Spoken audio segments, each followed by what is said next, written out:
राम जी, हमारे बीच में हमारे हाँ जी हमारे बीच में हमारे पूर्व विधायक जिनकी ड्यूटी लगी हुई है अपने गांव में और जो बहुत ही मेहनत से अपनी ड्यूटी को निभाने का काम कर रहे हैं, हमारे भाई सुखबीर फरमाना जी। हमारे बीच में हमारे आदरणीय प्रोफेसर वीरेंद्र सिंह जी, हमारे भाई गौरव संपत सिंह जी, फिर भाई कृष्ण नंगली जी, हमारे भाई सुभाष जी राउत साहब, हमारे भाई भूपेंद्र जी, भाई नवदीप जी, भाई राम प्रसाद जी, हमारे जग्गू मिस्त्री जी, जो उनकी भी ड्यूटी लगी हुई है इस गांव में है। हाँ, इस गांव में जग्गू मिस्त्री जी, उनकी भी ड्यूटी लगी हुई है, वो भी अपने गांव में अपनी ड्यूटी निभा रहे हैं। बहुत ही आपको पता है, बड़े ये भी बड़े संघर्षशील नेता हैं अपने जग्गू जी। हमारे रामदास सैन जी, धर्मवीर जी हमारे सरपंच, हमारे कहते हैं पूर्व सरपंच हमारे ओम प्रकाश जी, वजीर सिंह प्रजापत जी, मनीराम जांगड़ा जी, चांदीराम प्रजापत जी, ईश्वर सिंह बेनीवाल जी, ये तो कुछ नाम लिख के आए थे। ये सभी प्रकाश जी, हाँ ओम प्रकाश हमारे भाई जो ओम प्रकाश जी, जय प्रकाश प्रजापत जी हमारे भाई, संदीप जी, अच्छा, राजेश जी, दीपक जी, और हमारे पांडू जी, जसवंत जी, हमारे जसवंत जी, टोनी जी बेनीवाल जी, हमारे साथ घूमता जी टोनी। हाँ टोनी भाई साहब, और भाई और भी किसी का नाम, क्योंकि ये अपना गांव है बिरजा जी कौन से हैं? हाँ शमशेर भाई, और भी भाई किसी की बात तो अपने घर में बैठे हैं। पूरा सलेमगढ़ गांव, क्योंकि मेरे लिए पूरा गांव एक समान है। पूरा गांव आज जितना से आपने मान सम्मान और आशीर्वाद दिया है, मैं पूरा गांव, मेरे पिता समान मेरे बुजुर्ग, नौजवान साथी, मातृशक्ति, फिर भी भाई किसी को ये हो, किसी का नाम अपने घर की बात है बीच में टोक देना, मैं नाम ले दूंगा, मेरे कोई दिक्कत नहीं है। अपना परिवार है और सारा अपना परिवार है। जो क्या है, आज गांव में कोई सभा का प्रोग्राम नहीं था, वो दोबारा आएंगे, सभा भी करेंगे आज, मगर गांव में इतना आपने जो मान सम्मान दिए, मैं धन्यवाद करता हूँ। और ये महत्वपूर्ण चुनाव के समय आपके गांव के बीच में हम आए, और ऐसा चुनाव जिसमें आपको एक फैसला देना है, मगर उस फैसले के कई मायने। पहला मायना, ये केवल आदमपुर का इलेक्शन नहीं है, उपचुनाव तो केवल आदमपुर में हो रहा है, और एक व्यक्ति के राजनीतिक स्वार्थ के फैसले की वजह से हो रहा है। कोई इसमें जनता का कोई नहीं था, जनता ने मांग करी थी कि भाई हमारा उपचुनाव आए, मगर आपको पता है, मुझे बताने की जरूरत नहीं, एक व्यक्ति के जो यहाँ के जनप्रतिनिधि रहे हैं, उनकी कैसी कार्यशैली रही है, मुझे बताने की आपको जरूरत नहीं, आप मेरे से ज़्यादा जानते हो। लेकिन उन्होंने अपने राजनीतिक स्वार्थ की वजह से एक फैसला लिया, उपचुनाव आ गया। अब उपचुनाव ऐसे समय आ गया कि भाई 1-1.5 साल के बाद हरियाणा में चुनाव है, तो ये इस चुनाव का मायना, वोट एक है, मायने दो हैं। एक मायना हरियाणा की राजनीति पे है और एक मायना आदमपुर के भविष्य पे है। पहला तो है हरियाणा पे। हरियाणा में आपने ये 8-9 साल से बीजेपी की सरकार देखी, बड़े विश्वास के साथ लोगों ने आशाओं के साथ खट्टर साहब के सर पे ताज पहुंचाने का काम, उनको सरकार बनाने का काम किया था। लेकिन इन 8-9 साल के अंदर ये एक ऐसी सरकार हरियाणा में आई, ये सरकार हरियाणा की अर्थव्यवस्था चौपट हो गई।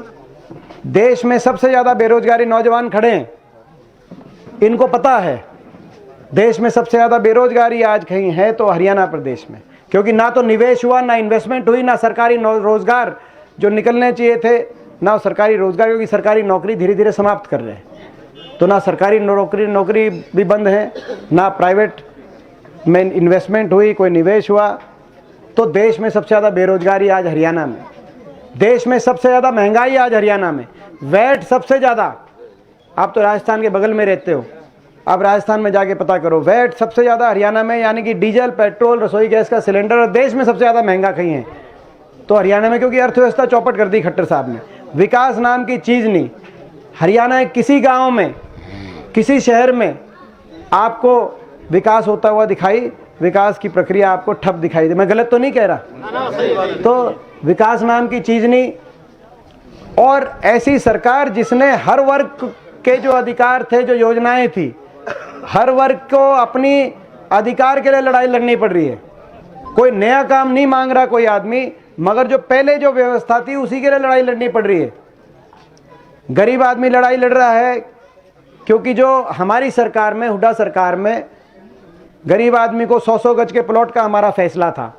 हरियाणा में 4,92,000 परिवारों को मिल गए थे। यहाँ भी प्लॉट मिले जी, और अपने गांव में भी मिले होंगे कई, और मगर बहुतों को मिल गए थे और बहुतों को भी मिलने बाकी थे। खट्टर सरकार जिस दिन आई, 2 महीने के बाद एक आदेश निकाला कि 100 गज के जो प्लॉट हैं इसकी स्कीम खत्म होती। और स्कीम खत्म होते ही क्या हुआ, जहां मिल गए वहां कॉलोनी में काम नहीं हुआ। जो वहां पे गलियां बननी थी, बिजली का कनेक्शन होना था, जहां जहां प्लॉट मिल गए वहां उन कॉलोनियों में काम नहीं हुआ। जिनको नहीं मिल पाए, जिन परिवारों को, उनको 100 गज के प्लॉट नहीं मिले, वहीं की वहीं स्कीम रुक गई।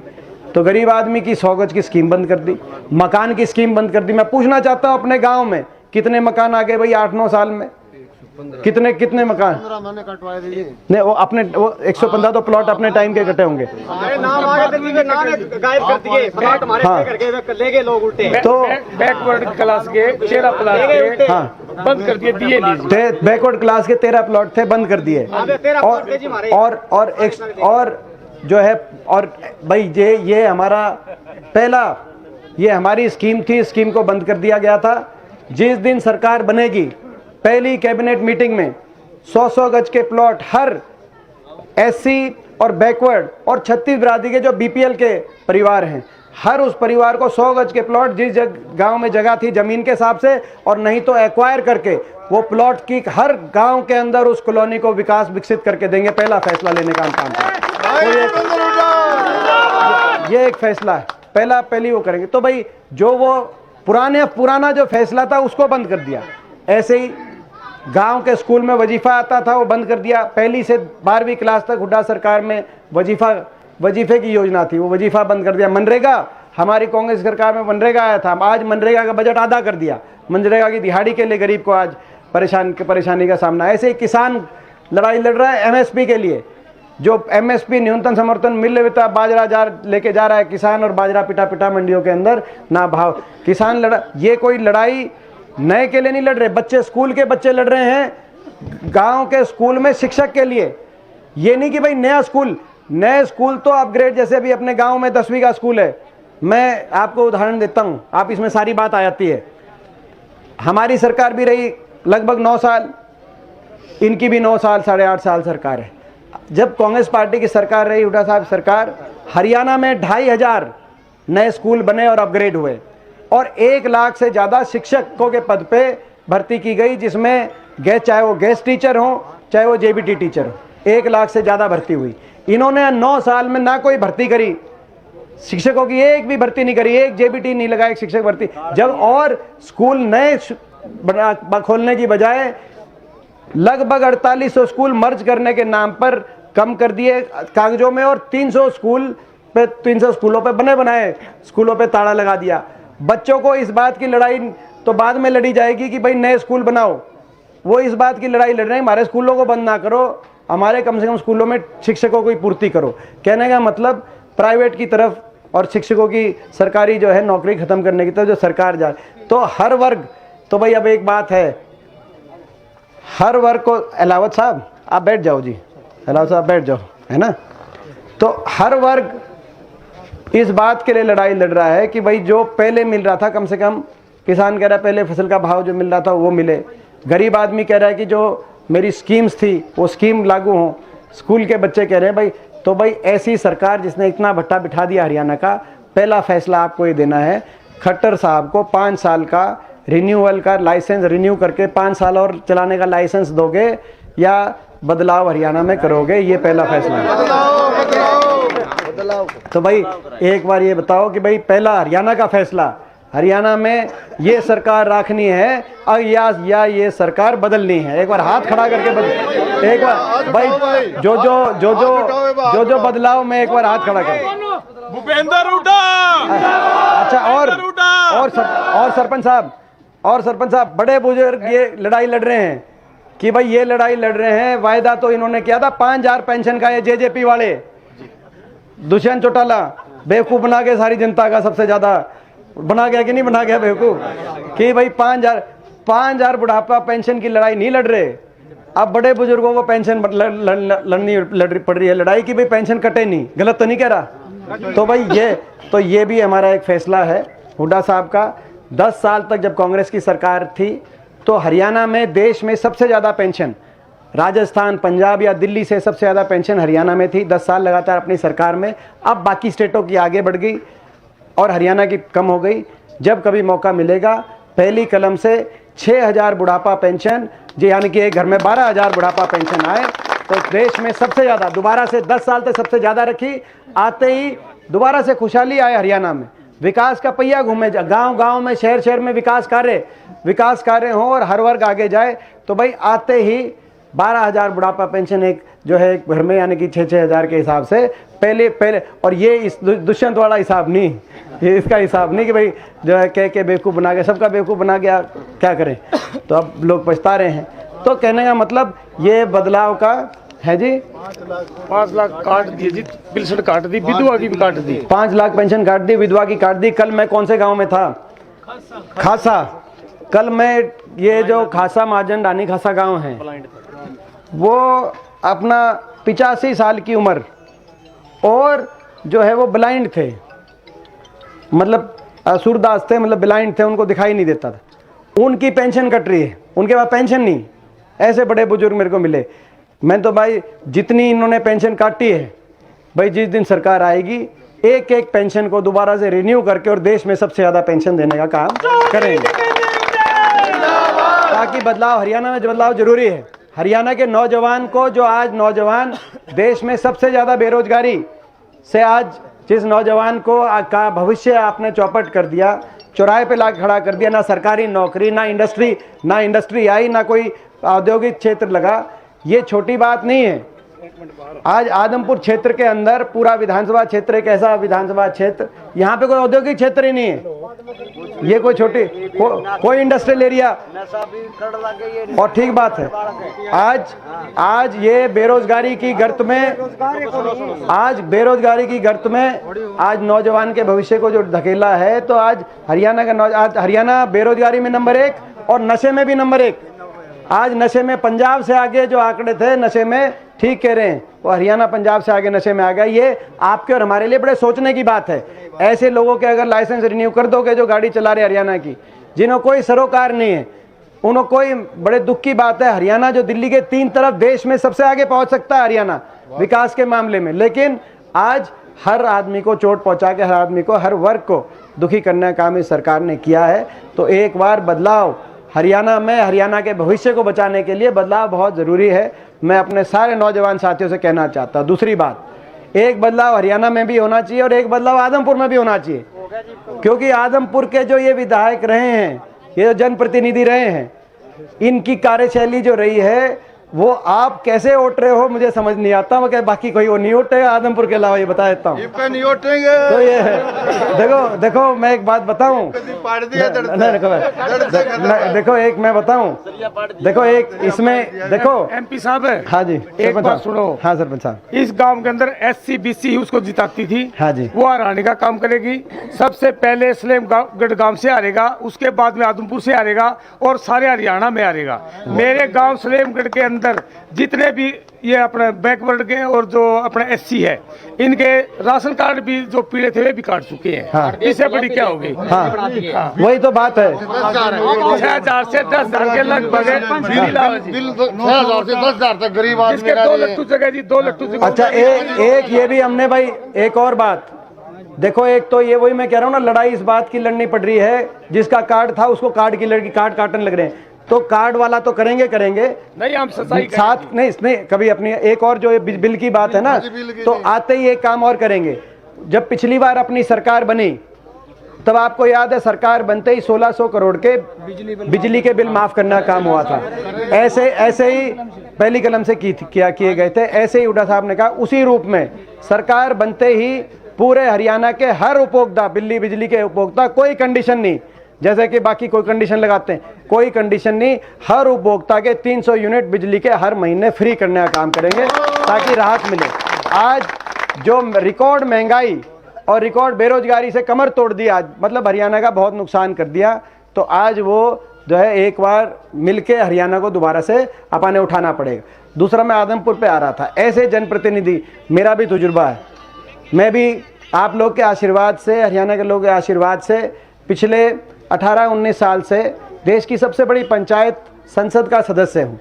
शायद मेरी उम्र में 42-43 साल में इतना लंबा तजुर्बा देश में शायद किसी को इतना सौभाग्य नहीं प्राप्त हुआ हो। लोगों ने बहुत आशीर्वाद दिया, अपनी तरफ से मैंने लोगों के मान सम्मान करने की कोशिश करी, लोगों ने भी आशीर्वाद देने में कोई कमी नहीं छोड़ी। लेकिन मैंने ऐसा जनप्रतिनिधि नहीं देखा।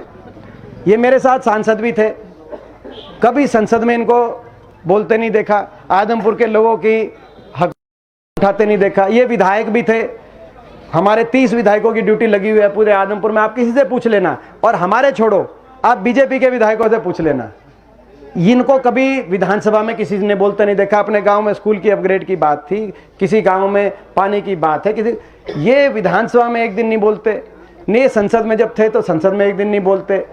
ये लोगों के सुख दुख में आके विकास कार्यों में रुचि नहीं लेते, विकास कार्यों के लिए लड़ाई नहीं लड़ते।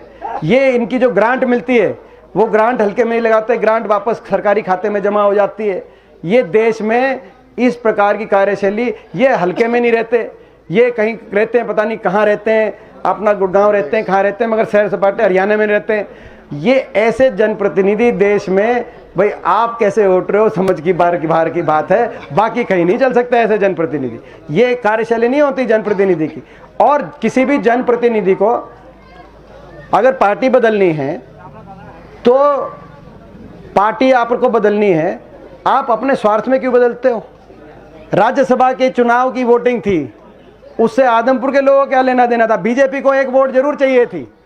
बीजेपी वोट लेने के लिए तरह तरह के हथकंडे अपनाती है, ये सबको पता है पूरे देश में। कहीं लोभ लालच से एमएलए को तोड़ती है, कहीं जो है जांच एजेंसियों का डर दिखा के एमएलए को तोड़ती है, भ्रष्टाचार के मुकदमों का डर दिखा के एमएलए।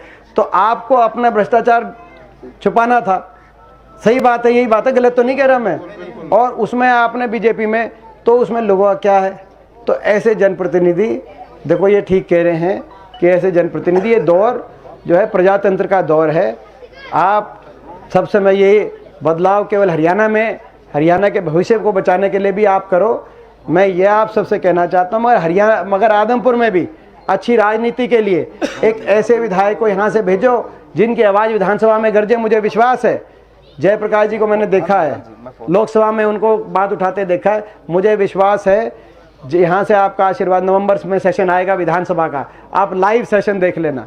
लाइव सेशन में हर रोज आदमपुर के अपने गांव के स्कूल के अपग्रेड से लेकर और जो सारी बातें हैं वो विधानसभा में वो अच्छी तरह से उनकी वकालत करेंगे और लड़ाई लड़ेंगे। यही जनप्रतिनिधि का प्रजातंत्र में काम होता है। जनप्रतिनिधि का ये काम नहीं होता कि भाई अपना अब घूमते रहो, बैठे रहो, अपना भ्रष्टाचार करो, भ्रष्टाचार के अपना मुकदमे दबवाने के लिए आप पार्टियों को बदलो। तो आपके सामने है सारी बात, मेरे को ज़्यादा, मैं इससे ज़्यादा कुछ कहना नहीं। मगर ये मौका है आप सबके लिए, हरियाणा आपकी तरफ देख रहा है। इस मौके में आज गांव में पहुंचे हैं, गांव में दोबारा प्रोग्राम करेंगे। आज तो जो है खाने का प्रोग्राम था, उसके बाद ये हुआ कि भी पहले प्रोग्राम करेंगे, तो बड़ा प्रोग्राम भी करेंगे। मगर मैं उम्मीद रखूं भाई गांव से भी, सलेमगढ़ गांव से जीत है तो भाई, तो मैं एक विश्वास दिलाता हूं गांव को। ये जो एक बात कही गई कि भाई कोई अपने गांव की बहुत से विकास कार्य, कोई एक बात कही गई जो विधायक जी कह रहे थे कि भाई बीच में कह रहे हैं ये 1 महीने हर महीने आएंगे। मैं भी अपने गांव का हमेशा भाई आपसे कईयों के तो फ़ोन नंबर मेरे पास आ चुके हैं, कईयों से अब संपर्क। मैं भी जो है, मैं एक बात कहना चाहता हूँ, ये जो कहा कि भाई मैं भी ध्यान रखूँगा डायरेक्टली गांव के स्कूल के अपग्रेड का, तो आपने मैं बता ही दिया, उसके लड़ाई लड़ेंगे। कांग्रेस के 30 विधायक हैं हमारे हरियाणा विधानसभा में, मजबूत विपक्ष है। सरकार देखो, ये अपग्रेड करनी सरकार तो नहीं है, लेकिन इनके वहाँ पे विधानसभा में इनके नाक में दम करने की हमारी कैपेसिटी है। तो ये स्कूल के अपग्रेड की भी लड़ाई लड़ेंगे, बाकी भी जो जो आपकी बातें आएंगी मैं भी सीधा टच में आऊँगा। एक बार एक मौका आप मेरे को भी दो, मैं आज ये आपके बीच में कहना चाहता हूँ, इसका मैं ध्यान रखूंगा, ये मेरी जिम्मेदारी होगी। आप लोग से संपर्क में मैं रहूंगा और आप भी संपर्क में रहेंगे। पूरा जोर लगा रहे हैं,